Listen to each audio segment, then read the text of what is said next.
Today on Seasonings, we're talking about cumin. Cumin is a seed that is from the plant, and it's native to the Eastern Mediterranean and Asia. It is most often at this point grown in India, and you can tell just by looking at it that it is a member of the parsley family. And because it's a member of the parsley family, it resembles parsley seeds, caraway seeds, dill seeds, and the flavors of all of those seeds go together really well. Now, cumin is one of those spices that's used where highly spiced food is favored. So it's used in Indian cooking, it's used in Mexican cooking, Middle Eastern cooking. Cumin is a component of most curry powders and a lot of the really super savory spice mixes that are out there.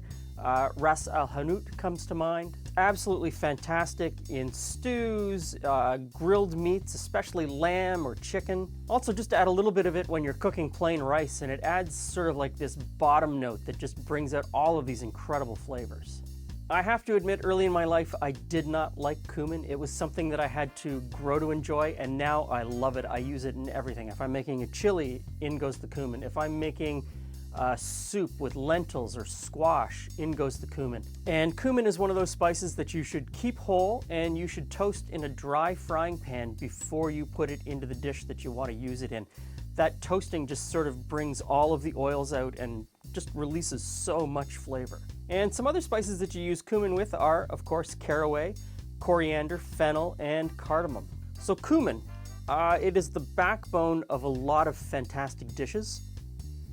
And it is something that you should probably use sparingly until you get used to it.